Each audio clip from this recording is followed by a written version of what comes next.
spoil Exactly. it. I don't want no spoilers. No, we don't want to. Look, we're fans just like y'all. We got to throw it out to Damian Bartonek with our game of the week. Damian, Lufkin at Longview. How did the Panthers fare against the Lobos tonight? Hey guys, before we get into this game, something just happened here that I've never seen. The lights all went out and there was a whole bunch of like phones and stuff. Craziest thing, I don't know what's going on, but anyways, this game has been insane. I'm not going to tell you the current score because at first we got to get into the details of everything that's went on. Take a look.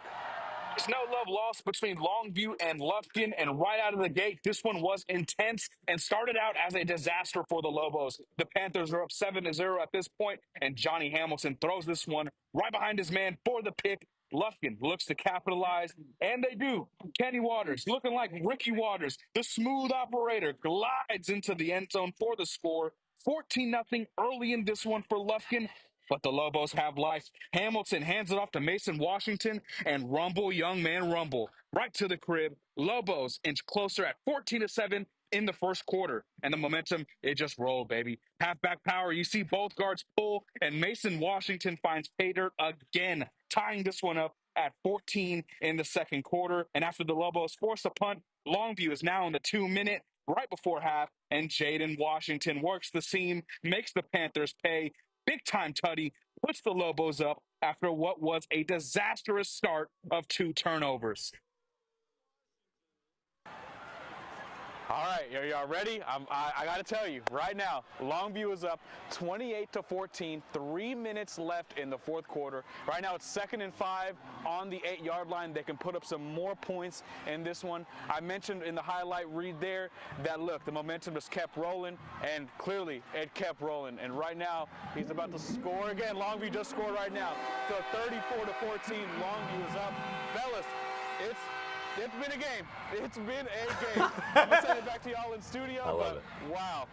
It looks like he's having a good time, man. Yeah, The production value of what they do out in Longview, kind of across the board, that is was crazy. insane. Now, when he put that up, I figured the game was over and this was like a celebration or something. No. They're just getting started. That might have been going into the fourth quarter or something like that. Hey, Longview looks like they're jumping ahead, maybe getting some hold, getting control of this game later on over Lufkin. And I think all 4 of us picked Longview pre-game. I think we did. That looks like that streak's going to stay alive, and looks like my pick staying a little secure. But hey, we were out just a few hours ago. Remember that Pine Tree Pirates looking to build off of their stellar 2024, and they were playing those Gilmer Buckeyes, looking to get back into state championship form. It all starts tonight. Here's a good start to it. Travion Home with a hard run up the middle, ran into a brick wall of Jaden Servia, and then a few plays later, the quarterback, Gilmer, Zay Taylor, one of the shortest in the state, going to make it look really easy. One move, walk right into the end zone. They did miss the extra point. Now here's the tallest quarterback in the state, Brayson Woods, finding it over the middle. Rashad Woodford, he's going to kick it into high veer.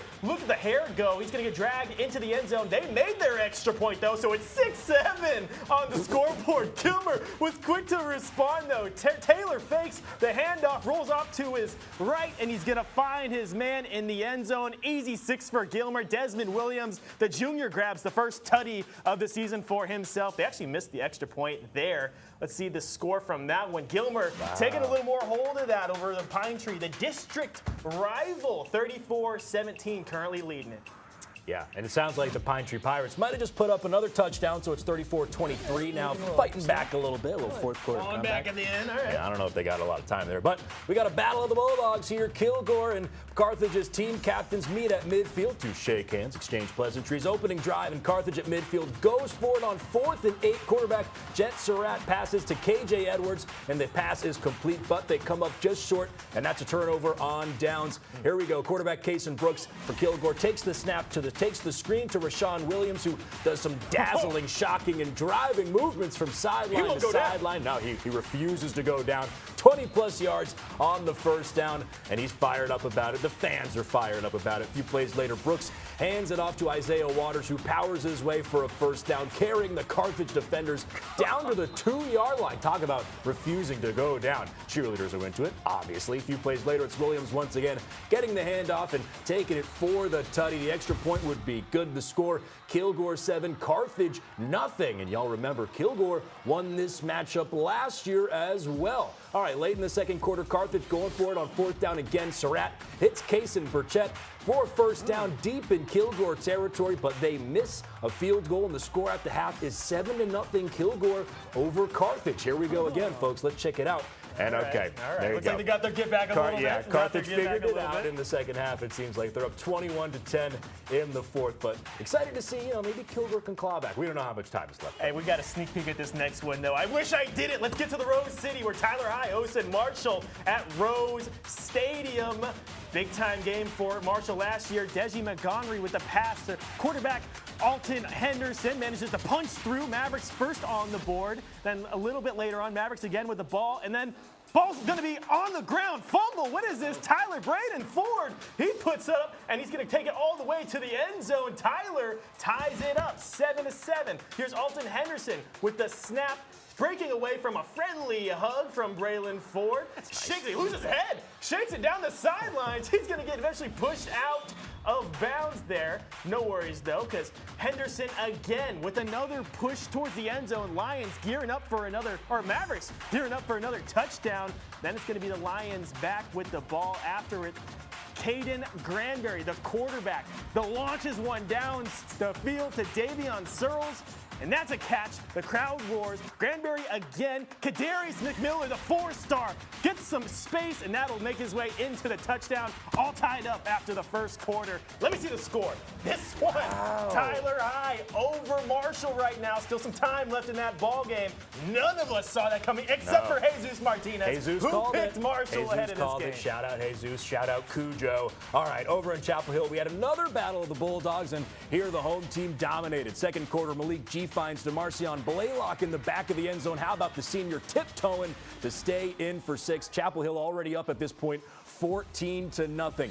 Jasper's going to be on offense now, but oh boy, that ball slips out of Major Armstrong's hands. That's a fumble. Chapel Hill recovers, and the yellow and white go right back to work in the red zone. G hands it off to Lemuel Stinson. The path is cleared. That's another Chapel Hill tutty. They're up 21-0. And then immediately on the ensuing kickoff, we got a little onside kick action. Chapel Hill is all over it. No mercy from these Bulldogs tonight. My word, they were just pouring it on, folks. When I say no mercy, I mean no mercy. Here G takes the snap, rolls to his left, fires it downfield, and he's got the junior Malik Brown. Jump ball goes Chapel Hill's way for another huge gain, another chance in the red zone, and here they go right back to work. We'll end these highlights how we started him. Hello, DeMarcion Blaylock, right into your living room, folks, for his second touchdown in the second quarter. Chapel Hill beating up on Jasper. It was 28-0 midway through the second quarter. Let's check where we're at right now.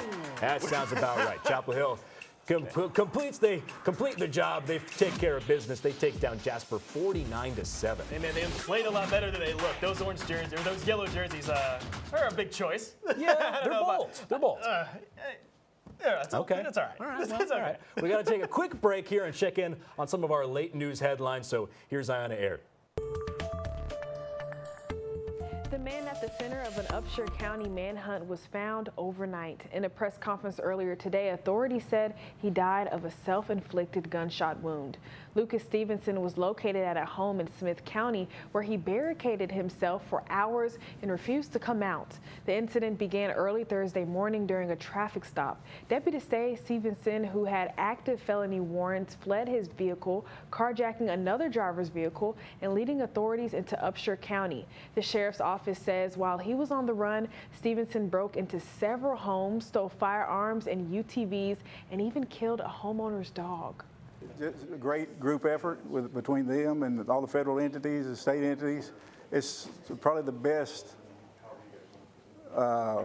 camaraderie and working together of local, state, and federal agencies I've seen in quite some time. Sheriff Smith says this investigation is still ongoing, and we'll keep you updated once we learn more. Today was day 4 of a high-profile Smith County murder trial where Scotty Goebel is accused of murdering Eddie Ramirez last October. Ramirez's mother, Blanca, took the stand and recalled hearing the gunshot that killed her son. His mother, Blanca Ramirez, said she thought the bullet hit the building, but she turned to see her son was holding his stomach. She testified, quote, "I never thought it was going to be the last day of my son," end quote. The trial will resume Tuesday morning after the Labor Day holiday with her back on the stand. The prosecution said it intends to call 6 to 10 more witnesses. And also new today, the autopsy is back, and it revealed the body found in northern Smith County this week belongs to Courtney Martin. She was a young woman who went missing 2 years ago around that same area she was found. According to previous reporting, Courtney's mother was the last person to speak with her. She told police Courtney called her saying she needed a ride and was close to her home along County Road 42. When her mother arrived, Courtney was no longer there. Her sister started to raise awareness through social media by creating a page called the Tyler, Texas Missing Persons Network. Through it all, the family patiently waited for answers. Now the investigation continues as the Smith County Sheriff's Office believes foul play is involved, and we will continue to follow this story and bring you the latest. An East Texas graduate is stepping onto the national stage. Tyler Legacy High School's Fabiola Caraballo Quiada will lead the North American tour and hit musical and Juliet. The Jimmy Award winner was just honored as the nation's top high school actress for her role in Big Fish. Caraballo begins performances September 23rd in Sacramento, just months after walking the stage at graduation. She's proof East Texas talent can bring shine bright on Broadway and beyond. And that's all for your local news break. Back to y'all. Ayana, thank you so very much. Jimmy, I'll give you the floor. I know you want to talk I thought about it a little bit more. I still don't like the yellow jerseys. I've seen them wear so much better. The blue looks good. The orange. It's my third favorite of theirs of all the colors, but I mean, I'm not. Hey, it's a long ride home for those Jasper. You know, I'm sure you're gonna have to see those yellow jerseys. They're going to be dreaming about those yellow jerseys. No, it won't be a dream. I promise. A nightmare. Yeah, right. All right, well, folks, with that said, we got a lot more great games coming up after this break, so stay with us on Under the Lights.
East Texas, welcome back into Under the Lights. Dan Millay and Jimmy Searfoss with y'all. Now, in the coming weeks, this part of the show will be when we celebrate our Player of the Week. What with this being week one, we don't got one yet, but going forward, we'll be on the lookout for the very best performances on the gridiron throughout East Texas. And hey, if you're a coach or someone in the community who thinks somebody is deserving of one of these beautiful little patches that you can sew onto your varsity jacket, let us know, email us, or tweet at us. I don't know. News@CBS19.tv is the email. But for now, Jimmy, let's get back to tonight's action. We got Maybank and Bullard here.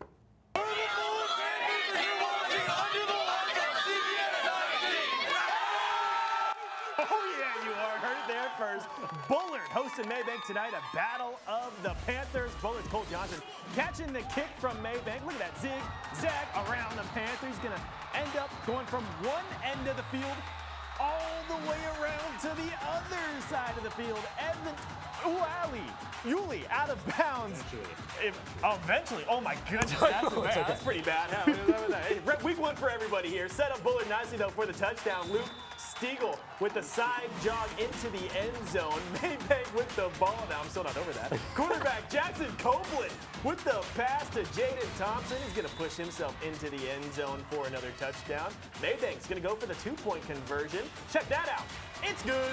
As they were up 21-20 at the end of the third quarter. Let me see the score. Wow. Tight one going into the fourth. Bullard looking to get the season going in the right direction quickly.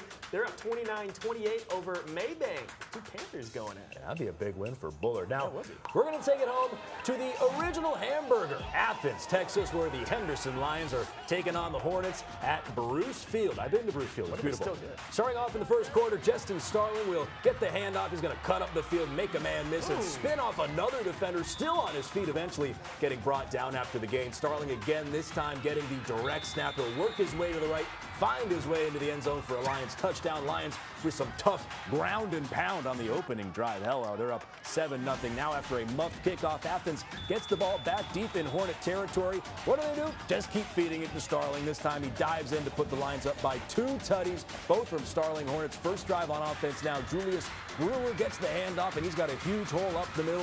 Looks like he might make it to the end zone, but Braylon Walker saves the big play. Personal foul backs the Hornets up 15 yards, though. But check this out.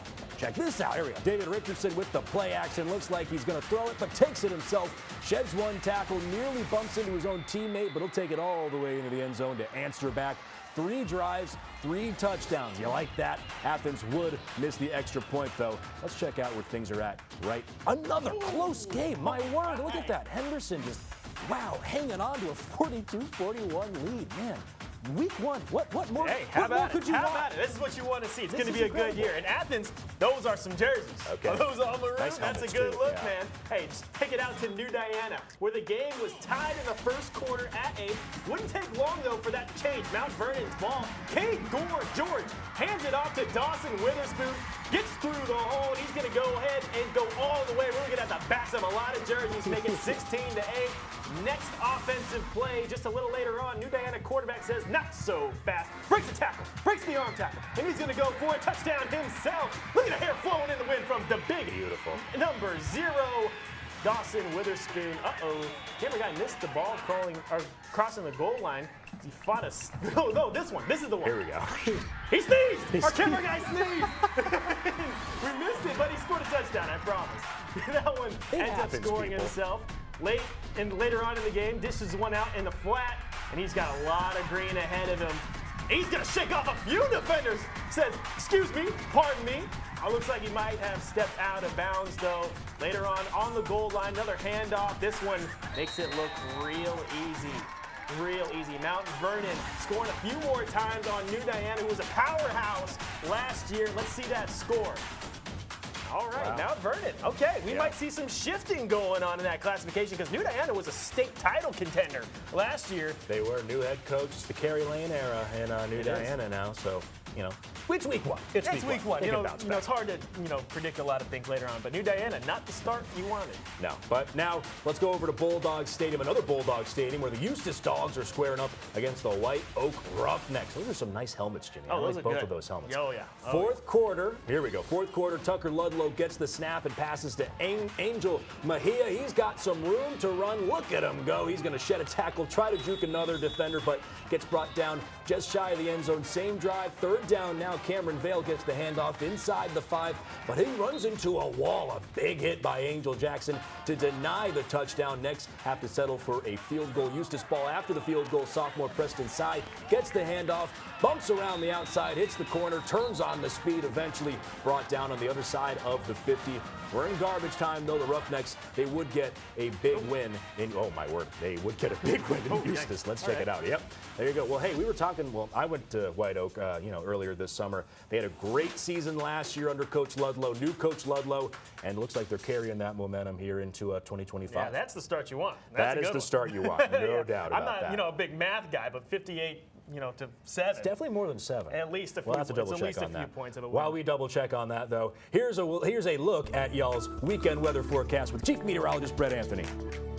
Well, hi, East Texas. Hope you enjoyed your first night of high school football here in East Texas. Well, technically second night, but first Friday night, and hopefully it stayed dry. Now, tomorrow's a different story. We are tracking a few rain showers intermittently from time to time on Saturday, and a high temperature somewhere in the mid-80s. So let's start this later tonight with some rain showers developing again and staying with us through Saturday morning, and then becoming more widely scattered by Saturday afternoon. So most of us will be dry by Saturday, say 4 or 5 o'clock. Sunday, it looks like most of the rain stays out to the west, and Labor Day right now looks like it'll be fantastic with lows in the 60s, warming up to around 86 by Labor Day afternoon. Here's your Baylor Scott and White Texas Spine and Joint Hospital 10-day forecast. It does get hot on Tuesday, near 90, then 87 Wednesday, but a cold front comes through, and it drops the high temperature back into the mid-80s. But then look at the morning lows for the first weekend of September, down into the lower 60s. Have a great weekend, everyone.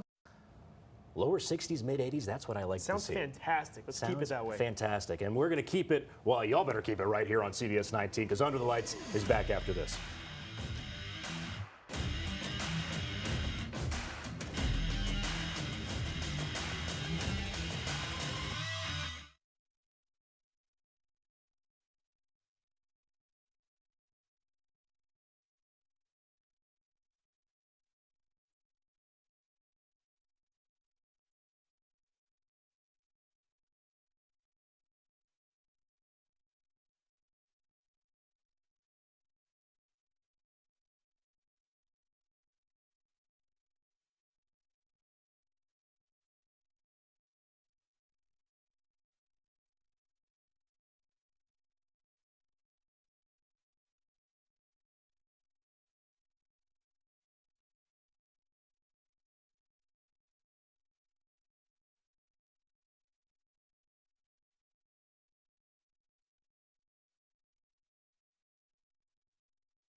Hello, East Texas. Welcome back to Under the Lights. Dan Mullane, Jimmy Searfoss with you, breaking down the latest and greatest from East Texas here in Week 1. A lot of great.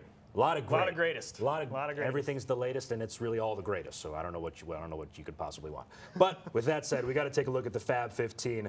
Coming into this week, it's going to shake up this, but here we go. Starting with 6A, 5A, 4A, ranking on the left, team name, record, and where they ended up in the rankings last year on the right. Carthage, Longview, Texas High, Kilgore, Lufkin, Pleasant Grove, Gilmer, and Chapel Hill. That's 1 through 8. Then it's Pine Tree at number 9, followed by Marshall, Van, Athens, Sulphur Springs, Lindale, Tyler, Legacy. Raiders sneaking in there, tied with Center at the 15 spot. Big schools ready to make some big noise this season. On the smaller side, Malakoff rebounding after that state final loss to in the last year. Westwood, Jefferson, Winsboro, Grand Saline, Liberty, Ilo, New Diana.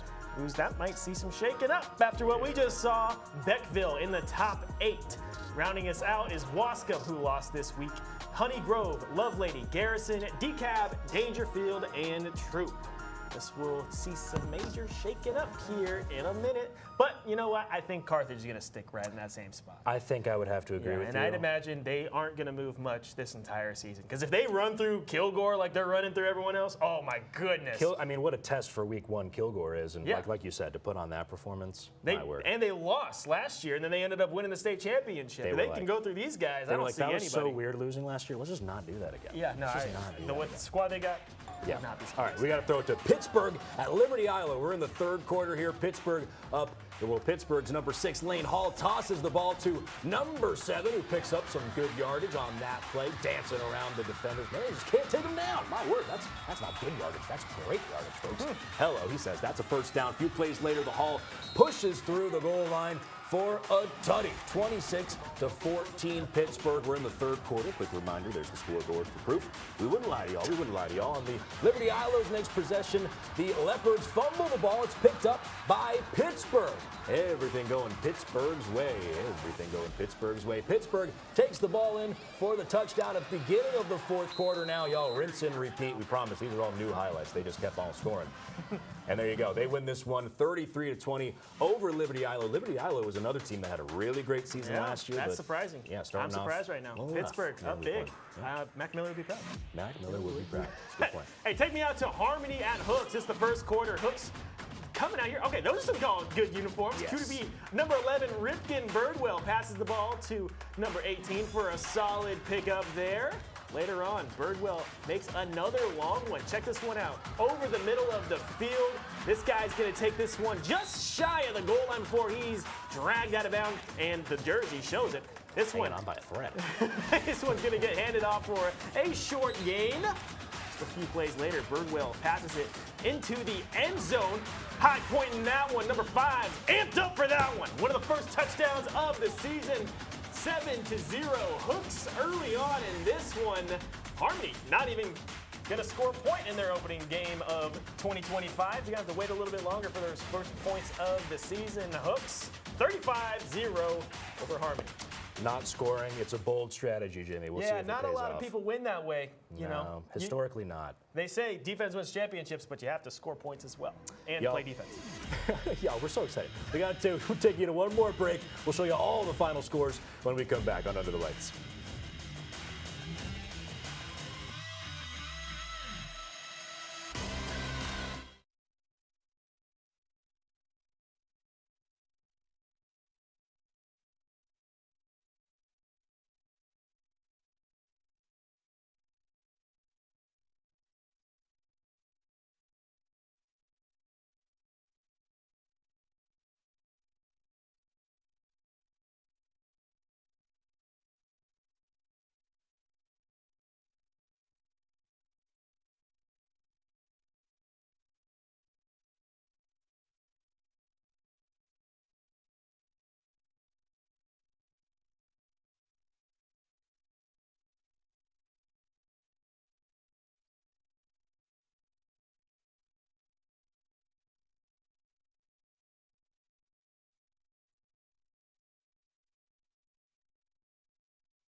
Good people of East Texas, Under the Lights on CBS19 has almost reached its conclusion, but it's about to just get started once again on CBS19 Plus at 10:35, so tune in for that.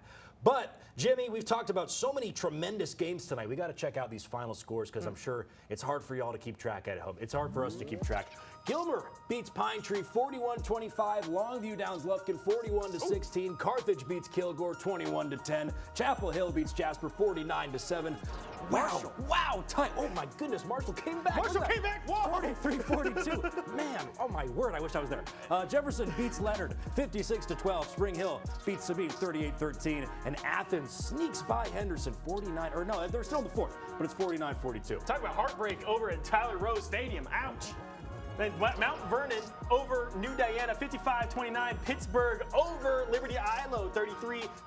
Maybank and Bullard went at it. Bullard pulled ahead by 1, 29-28. White Oak dominated Eustis 58-7. Rivercrest just barely losing to Ore City 14-7. Harmony gets boot stomped by Hooks 35-0. Lindale 31-7 over Hallsville. Texas High beats Tyler Legacy in a thriller 57-43, 100-point game.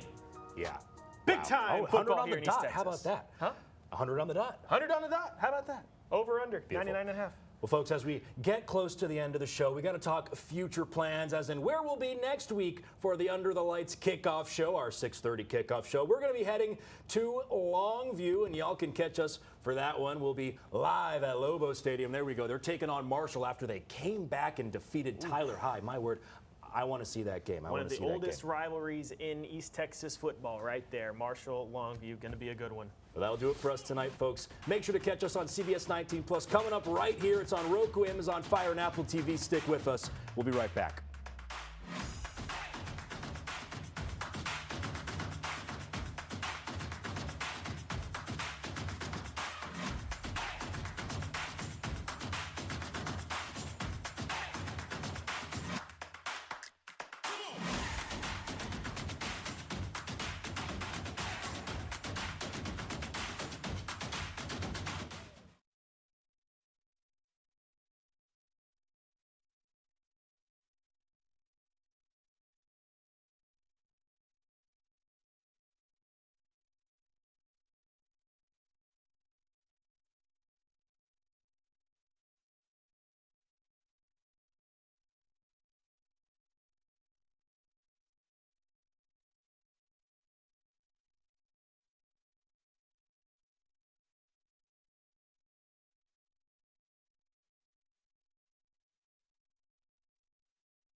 good people of East Texas, and welcome back to Under the Lights Late Night Edition on CBS19 Plus. This is just for the true fans, the true the real football fans, the true East Texas football fans. Like you and me. Like us. And you at home. And y'all at home. Dan Malay, Jimmy Searfoss, hanging on, y'all. We're hanging on with y'all here late night. We appreciate y'all sticking with us. And man, we got to throw things back to our game of the week because it was a good one.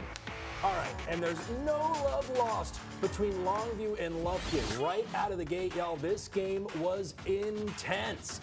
And just tremendous, what do they call those, Jimmy? They run, the things they run. Sparklers. The sparklers, yeah, well, that's not what I'm talking about, but they were sparklers. You're right. All right, bad start for the Lobos, though. The Panthers are going to jump up 7-0. Here comes Johnny Hamilton. He throws one behind his man for the pick. And that looks like, well, I'm sorry, that was the previous play. Ricky Waters, smooth operator, glides into the end zone for a score 14-0 early on, but the Lobos have life. Hamilton hands it off to Mason Washington, and rumble, young man, rumble. To the crib he goes. Lobos inch closer at 14-7 in the first quarter, and the momentum rolls on. Halfback power. Both guards pull, and Mason Washington finds pay dirt again, tying this one up at 14 in the second quarter. After the Lobos force a punt, though, Longview in the 2-minute now before half. Jaden Washington works the seam that makes the Panthers pay big time. Tutty puts the Lobos up after what was a disastrous start. But folks, who cares about a disastrous start when you end? It's not about how you start, Jimmy. It's about how you finish. How about those Washingtons out there, man? That name rings true up in Longview in those great uniforms. Yes. Green, can't beat that green. Both of them. I like the purple as well. I like the white and purple as well. I'll tell you what, man. One time I was talking to John King. They were saying, hey, you ever going to wear maybe an alternates? Maybe get some blackout uniforms? He said, no. I knew that's what he was going to say. I love that. Not a chance. John King. Me and John King are in lockstep with that. All right, we're going to throw it out to Damian Bartonik. Damian has a special guest, one of the big stars from tonight's win for Longview. Damian, take it away. What up, fellas? Y'all were over there rambling, talking, while I'm over here with an absolute legend of this week, week one, Trey Hamilton. I've been calling him Johnny, his government name. He said, hey, man, I go by Trey. I'm going to tell you like this, Trey. It was a big-time game for y'all this week. It was personal. A lot of people told me how important this game was, especially with Coach King's announcement earlier this week. Tell me how big of a win this was. Our motto this week was do it for Coach King, get the win for Coach King, because we don't know if this is going to be his last game with us this season or if he going to come out here next week with us this week. So we said we're going to do it for Coach King, and we got that win for him, and now he finna go celebrate. Hey, and not only that, too, y'all are going to celebrate, man. I know this was personal for you. I know I'm not the youngest guy no more, but I saw the TikTok. I saw what y'all were talking, man. It was a lot of talk. But, hey, how satisfying was that to come out and perform against a team where y'all were talking a little bit? It's a good little rivalry between us and Lufkin, but me and my team, we just kept our heads down, stay out the mix, and went out there and got that dub. And my last one for you, man, how important was it to start off fast like this and get a big time win? You put up a 40 ball on them. It was 28-14 when I had my first live hit, and it was like 5 minutes left in the fourth. You guys put up a 41 ball. Tell me how big that was. We started off a little slow, but we had to build up, get our groove, and once we got that, it's just money from there. Yeah, y'all were doing y'all's thing. Yeah. Hey, my guy right here got the Pat Mahomes 15, the Pat Mahomes rim protector. He's doing his thing. But, hey, fellas, I'm going to send it to y'all in studio, and happy week one. Hey, happy week one, man. Big time game time for Trey Hamilton. Trey, I got that right? Not Johnny. Hey, he's done a lot of growing. He was kind of forced into that quarterback situation, that starting varsity role last year, a little bit later on. Came up big in the playoffs, got the job done, and now he's really starting to play his game. He's developing into himself. Hey, another big win tonight for the whole King family because Haynes King ended up with Georgia Tech. It hurts me a lot to say this. You're big to bring that up. It's a big move. It's a big. I'm a big man for doing this. Yes, that's right. But he did beat my Buffaloes today. They just wrapped that game up 27-20. Haynes King scored twice in that game in Colorado. Big time emotional game, I'm sure, for him, just with his dad's diagnosis. Big time win for the Longview Lobos tonight. I love that live interview, Damian. That was great stuff. And I love Trey's answers. I mean, these high school kids in East Texas are they're like media trained. Oh, they're media trained because they know they're going places. I mean, it's really unbelievable. Great job by both of y'all just then. But, man, we got to throw it back to some games from last night because we had some Thursday night lights action. And oh boy. Should we tell them? No, he probably knows, right? Okay, Yeah. well, anyway. First quarter here, Red Raiders trying to start strong against Texas High. They'll do just that as Kason Gray finds Decaden Brown along the sideline. TK The junior Brown hauls it and says, move those chains. Later on, Legacy attacking through the air once again. This time, Gray hits the tight end, Bo Slaughter, who goes airborne, comes down with it in the end zone. How about the Red Raiders going up early? They led the Tigers 7-0 with about 6 minutes to go in the first. But, well, in case y'all forgot, Texas High, they're really good. Gerard Hopkins receives the kickoff immediately after the score. And, folks, he is off to the races. Check out the Tigers blocking for their guy as Hopkins churns and burns, moving those legs, eventually, mercifully, being taken down just inside the 5-yard line. Incredible field position for Texas High, but an even better effort by the Legacy defense to keep him out of the end zone, getting the stop there on 3rd and goal. Tigers would have to settle for a field goal. That made it 7-3 Red Raiders, but then the rain, the skies opened up, the lightning came through, delayed this one midway through the first quarter, and this one would resume after a little while. It became an offensive shootout. Texas High came out on top 57-43, but Jimmy, I mean, just a really great performance by Legacy. Texas High was an incredible team all season last year, so to put up this performance against the Tigers, that says a lot about this Red Raiders team. Especially with that quarterback, that young quarterback at the Tire Legacy. There's a big-time question. How is this guy going to perform at the biggest stage of his young career? Coach said, hey, he's waiting for this moment his whole life. Lived up to it. Well, so I'm excited to see him again next week. Rose City rivalry. Book it. Book it. Hey, let's head out to Pleasant Grove now. Full tilt on the back of the jerseys. That means these guys are angry. At the head of the Atlanta Rabbits. First quarter, Hawks getting the ball. Colt Yancey from the gun. Rep, get out of the way! Please. Jamarian Richardson comes through. 40-plus yards for the touchdown run. 7-0 Pleasant Grove. I'm sorry, ref, I didn't mean it. Atlanta on offense. DeAndre Simmons escaping some pressure. Moves out to the right. Lofts one up. James Solomon. Oh, wrong team. And he's going to be good to return this one to around midfield. Ensuing drive from Pleasant Grove. Colt Yancey swings it out to Spencer Browning, makes an inside cut, and he's just going to go ahead and gun it for the end zone. He gets tripped up a little bit on the 5-yard line. That's a sticky one. Yeah. Watch your spot, watch your split. Next play, Yancey with the handoff to Nick Bells, practically walking into that touchdown. Could have moonwalked in there backwards like Michael Jackson. They missed the extra point, leave it 13-0. We'll skip this one ahead. Pleasant Grove. Colt Yancey, downfield, Walker right. Oh, Walker's so right. Touchdown Hawks, making it 20-2 at the half. Odd score week 1. You know, it is how it is. It's week 1. They torch Atlanta 34-2. Those big-time win for the Pleasant Grove.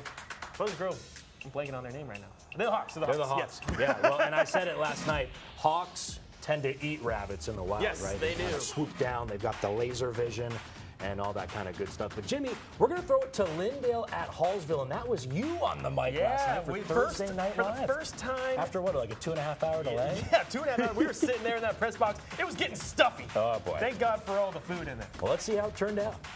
He's going to hand it off to Emilian, who's going to find some space. He's going to juke out. He's got him on the edge. He's lining up, and he will make his way into the end zone. Lindig out of the pistol, hands it off. Oh, he's going to keep it himself. He fools everybody. He's going to make his way into the end zone. Some movement from Noah Collins, who's going to get it. There's a fake. He's got a man wide open downfield. Look who it is. He's going to get in there for the touchdown. The fake. That's number 17 who caught it. Dax Ani, the sophomore wide receiver. No flags. And that's 6 for the Bobcats, who put something on the board, pulling out all the tricks in the fourth quarter. That was a lot of fun. We were going to be doing this again next week, but this time, Lindale taking it 31-7 over at school from a bigger classification. Lindale's just 4A school. Hallsville's a 5A school. They beat them 31-7. Hey, what I learned? Emilian Johnson. Remember that name, dude. That kid was running all over the place, and that Lindale defense is dang good. Watch out for them. They're contenders for that District of Doom championship title. Right, and they were the first team that I hit this summer, and that's what Coach Cochran kind of told me was We feel really confident about our defense. And Emilian Johnson was a name we heard a lot last year, so not surprised to see him off to a hot start here in 2025. But folks, we're going to take a quick break here on CBS 19 Plus. When we return, we're going to revisit our site game and just even more great East Texas football. Where else would you want to be? It's all great.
Oh, that beautiful, sweet, sweet music. Welcome back into Under the Lights, late night edition. Dan Boulay and Jimmy Searfoss with you.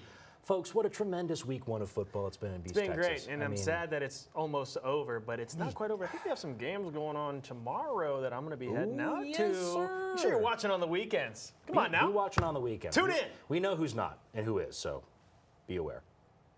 That's all him. I know. All right, let's take it out to the site game. Pine Tree Pirates looking to build off of a stellar 2024 with a 10-win season. They got the Gilmer Buckeyes, perennial powerhouse. It all started tonight. Here's a good start. Tavion Home running up the middle. He gets met hard into the brick wall with Jaden Servia moving the ball early. A few plays later, Gilmer quarterback Zay Taylor, one of the shortest in quarterbacks on the side of the state, making it look easy. Not there's anything wrong with that. Not there's anything wrong with that coming from me. Here's one of the tallest, though. Brayson Woods over the middle, finding Rashad Wolford. Look at the hairs on his head moving. He's going to get dragged into the end zone. Gilmer missed their extra point. They're going to make theirs. So who is it? It's 6-7 on the scoreboard. Come on, Dan. Gilmer quick to respond, though. Rolls out. That's Zay Taylor finding his man in the end zone. This one, they made it look easy there. Desmond Williams with his first grab of the season. Pine Tree losing this one. Stay close there for a little bit. Gilmer looks like they're going to be their usual selves. That kid can really sling it, Zay Taylor. I saw him at the passing academy. Okay. Kid can hurl that ball, man. He's a good quarterback. Pirates have nothing to hang their heads about. You know, Gilmer's always good. Even last year when they, had a quote-unquote off year, they were 8-4. They were a playoff team. They were easily a playoff team. A few rounds deep, too. Right. And then talking to Coach, Metzel this year, he said, our line is even bigger and stronger than it's been in the past. And I kind of thought to myself, oh, yeah. Bigger and stronger. Oh, did you see him? My word, yeah. Did you see number 72 out there? They were in action just there. All right. We're throwing things to Spring Hill at Sabine, Celebrity City, where the Cardinals are hosting the Panthers. There's a Cardinal for you. Pick up the game early here in the fourth quarter. Spring Hill is leading 38-13. Sabine QB Skylar Pierce hands it off to Angel Gianna, who finds a hole, takes the ball over the field for a first down, but they would have to punt. Next Spring Hill possession, quarterback Travis Allen hands the ball to Coleman Stout, who bowls his way for a first down. Move those chains. Move them. I think that's what the cheerleaders were saying. All right. A few plays later, Allen hands the ball to number Scout again, and he surges his way for another first down. We're moving those chains, one foot in front of the other here. They're not all touchdowns, people. But a few plays later, the Spring Hills Allen cannot control the snap, and Sabine's Aiden Swenson comes up with a fumble, but neither team is able to score again, and the final wound up 38-13, Spring Hill. Whoa, wow. All right, Spring Hill. Look at that. Showing up. All right. Hey, I think they had, 2 wins last year? Snuck into the playoffs, got beat up quite a bit by Carthage. They had a pretty good offseason. Yes. Baseball team going all the way True, to the state championship. Hey, opening it up with a win in 2025. Love to see it. I was waiting for this game all week long. Carthage, Kilgore, Bulldogs going at it. Heated rivalry. Kilgore won it last year. Opening drive, Carthage to midfield. 4th and 8. Quarterback Jet Surratt passes it to KJ Edwards, who won't get there. Turnover on downs early. Now, Kason Brooks takes the snap screen to Rayshawn Williams, who does some dazzling, some shocking, driving, moving up the middle. He won't go down. How many Bulldogs does it take to bring down this Bulldog? A 20-yard rush for a first down and a lot more. A few plays later, Brooks hands it off to Isaiah Waters, who just powers his way into the end zone. Nope, not quite. Almost there. Almost to the end zone. 2-yard lines. A few plays later, though, Williams once again, this time, that one's going to get in there. Someone lost their head, and the extra point was good afterwards. The score, Kilgore 7, Carthage nothing early. Late in the second quarter, though, Carthage going for it on 4th down again. Surratt finding Payson. Burchette for the first down deep in Kilgore territory. They actually missed the field goal to score at the half. 7-0 Kilgore over Carthage. That didn't stick around. And then the second half happened. And then the second half happens. Carthage is so dang deep on all sides of the ball. Kilgore doesn't say anything about them, though. No. They are right there with them. That's a pretty close score if you ever know anything about Carthage. Right, yeah, literally. That's like that. That's basically losing by 1 score against a regular team is losing by 11 to Carthage. Exactly. We're going to head out to Ore City now. Rivercrest in town. Here comes the Rebels out of the tunnel, looking to be a powerhouse this year. Wouldn't that be nice? Everybody's trying to be a powerhouse. It's week 1, people. Ore City with the ball. Blake John's short little pass to the big running back, Angel Velasquez, who rumbles. That's exactly what he did. He rumbled for the first down after the catch. Beautiful play this time. Tavarius Pritchett is trying to walk the line down the sideline, but eventually forced out of bounds. Ore City would turn the ball over on downs. So there goes that drive. 3 plays later, Rivercrest's Reese Case back to pass. It's deflected and then intercepted by Tavarius Pritchett. He's everywhere. He's everywhere, people, all over the field. Ore City looking to capitalize on the turnover. Blake Johns airs it out to Kyler Rowe for the big catch, and a big first down. Gets taken down about the 5-yard line there. Ore City looking to add on. Johns another short pass to Velasquez, but this time he stretches for the pile-on touchdown. Rebels 7-0. Let's check out where that one ended up, and that was a little bit of a low-scoring game, a defensive battle, if you will. Yeah. But Ore City comes out on top over Rivercrest, 17-14. We'll have more after this break, but it's been pretty good so We'll far. have the best stuff. We're talking top plays after this break. All right, I'm here for it. Don't go anywhere.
Hello, good evening. Welcome back to Under the Lights, everybody.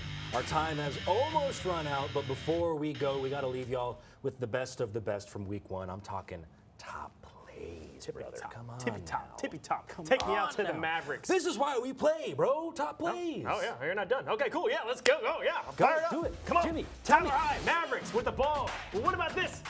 Fumblerooski. Fumblerooski, dude. Tyler's railing forward. That puts up 7 on the board for Tyler along with Marshall. Tyler's going to jump ahead on him. And here we go. David Richardson with the play here. This is against Henderson. Looks like he's going to throw, but takes it himself. Sheds one tackle and nearly bumps into his own teammate. He walks into the end zone, and that is an Athens touchdown. In a great uniform. Bullards, Cole Johnson catching the kick from Maybank. Just a zip. He's going to zip around those Panthers, going around the long way around to the opposite side of the field. Eventually, got it this time, yes. out of bounds. But he's going to go as far as you possibly can without scoring a touchdown. You know, he was gassing after that one. Week 1, that conditioning's still working on it. I'm sure there's someone out there named Evgen Iuli who's like, they're talking about me. All right, here's my top play from Chapel Hill. Very first touchdown I saw here tonight. Malik G finds DeMarcion Blaylock Sr. Just keeps his feet in bounds. A stellar tiptoe job, folks. He made that look a lot easier than it was. Of course, this was just a part of a Chapel Hill route. They really roughed up Jasper tonight. Oh, yeah, let's take a look at this one from the tallest man in East Texas. He didn't really have to do anything but reach over and put in his receiver's arms here. Look at him go. Look at him go. He's going all the way into the end zone. First score for Pine Tree tonight over Gilmer.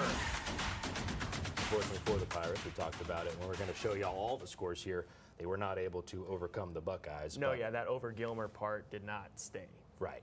Okay, Gilmer ended up coming back and won that Again, one. talked about it the other way. It's not about how you start, it's about how you finish. It is about how you finish. It can be a good or a bad thing. All right, let's check out some of the scores from the biggest games. So many games. So many games. Gilmer beat Pine Tree 41-25. Longview beat Lufkin 41-16. We heard from the QB Trey after the game. A wonderful interview with our very own Damian Bartonic. Carthage took down Kilgore 21-10. Yes, sir. Okay, I thought I read that wrong. Chapel Hill beat Jasper 49-7. That was a rout. That's where I was. Marshall came back and beat Tyler High. Unbelievable. I have to know what happened in that game. Tyler Crazy. and both Tyler schools putting up 40-plus points. That's, yeah, and against good teams. Next week is going to be a fireworks show. Yeah, that'll be exciting. Jefferson took down Leonard 56-12. Spring Hill topped Sabine 38-13. Jimmy, you said it, just 3 wins last year, but they're starting off strong this year. And Henderson and Athens, look at that. Looks like they're tied at 49. That's still a in the fourth. shootout. They're still in the fourth quarter waiting for that one to Ricky wrap Meek's up. going to have to work for that first win back as a Lion. Hey, give me the next sheet here. Mount Vernon over New Diana, 55-36. Shake up, new era for New Diana. Pittsburgh beats up on Liberty Isla, wins by 13. Maybank just barely losing to Bullard. Hey, Brandon will be happy for that one. Bullard pulling that first win out of the season. They're 1-0 undefeated. White Oak 58-7 over Eustis. Rivercrest loses by a field goal to Ore City. Harmony, they're going to have to wait a little bit longer for their first points of the season. 0-35, they lose to Hooks. Lindale beats up on Hallsville. Texas High beats Tyler Legacy in the 100-point Century game. The Century game. The Century They're game. going to talk about that one for centuries. At least a few Called the Century hours. Yeah. if they are still talking about it. Well, thank y'all so much for joining us for the first week of Under the Lights. We had fun. We hope y'all had fun. Dan Millay, Jamie Searfoss. We'll see y'all next week.